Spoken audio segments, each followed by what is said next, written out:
The morning started like any other at Brew and Bean Café, rain streaking down the windows, the smell of roasted coffee beans filling the air, the soft clink of cups and saucers.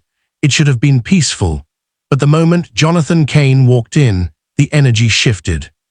Every employee in the cafe felt it, like the sudden drop in air pressure before a storm. Jonathan didn't have to raise his voice to command attention, though he often did. His presence alone carried weight. People didn't just notice him, they braced for him. For over a year, he'd been a daily customer, and in that time, he'd left a trail of silent humiliation behind him. One cutting remark here, one unreasonable demand there, and always loud enough so others could hear.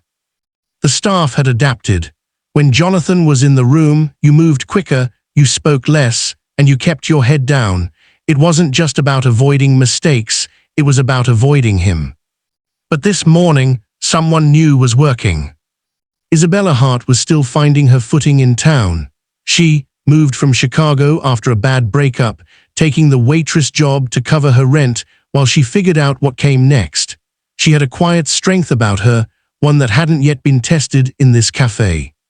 She was pouring coffee for a table of regulars when she heard it. "You," a sharp male voice called out. She turned. Jonathan was staring at her from across the room, tapping his fingers on the table. "Yes, sir," she said, approaching. "I've been sitting here for 10 minutes without my order. Is this how you treat paying customers, or am I supposed to beg for service here?" His tone was laced with mockery, pitched just loud enough for nearby customers to hear. "I'll check on it right away," Isabella replied, keeping her voice steady.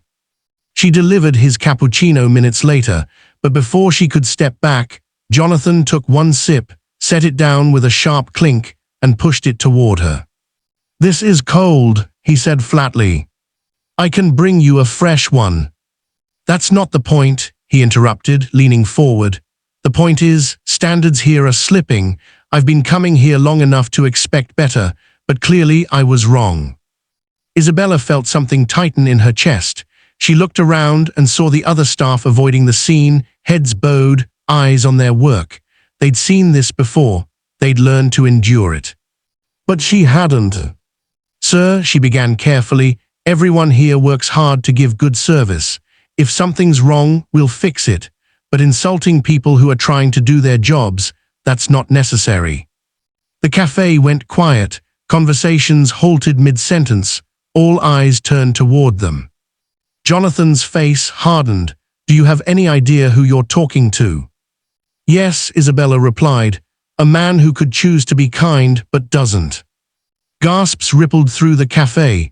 One customer put down her fork and stared openly. Jonathan leaned forward, ready to deliver a retort, but his elbow hit the coffee cup. The cup tipped, spilling a dark stream of cappuccino across the table and onto the floor. The liquid spread, soaking into the white tablecloth. Jonathan froze. Isabella didn't rush to clean it up. She didn't even flinch. "Looks like we all make mistakes, don't we?" she said softly. The words hung in the air like a challenge. Jonathan's expression shifted, anger first, then something else, something unfamiliar. Without a word, he reached into his wallet, took out a crisp $100 bill, placed it on the table, and walked out. For 3 days, Jonathan didn't come back. The cafe felt lighter. The staff moved without that undercurrent of tension. Customers laughed more. Even the music in the background seemed brighter. But on the 4th day, the doorbell jingled, and there he was. This time, he didn't sweep into the cafe like a king entering his court. He walked in quietly, made brief eye contact with the barista, and sat down at his usual table. Isabella noticed him right away. She approached cautiously, unsure of what version of him she'd meet. "What would you like today, Mr. Kane?" she asked politely. "Black coffee," he said, then after a pause, "and whatever you recommend for breakfast." His voice was softer. When she brought the food, he waited until she had set it down before speaking again. "I owe you an apology." Isabella blinked, surprised. "I've spent my whole life making sure no one could look down on me," Jonathan said quietly. "When I was a kid, my father worked 3 jobs, We were invisible to people like the ones I deal with now. I thought if I became successful, no one could treat me like that again. But somewhere along the way, I became the person I hated. She said nothing, letting the weight of his words settle. Thank you, he added finally, for saying what no one else would. From that day forward, Jonathan Kane was different. Not perfect, old habits didn't vanish overnight, but different. He greeted the staff by name. He tipped generously. He apologized when things went wrong instead of assigning blame. One week, when the cafe's espresso machine broke, he quietly paid for its repair. He never asked for public recognition, but everyone knew. The fear he once inspired was replaced with something else: respect.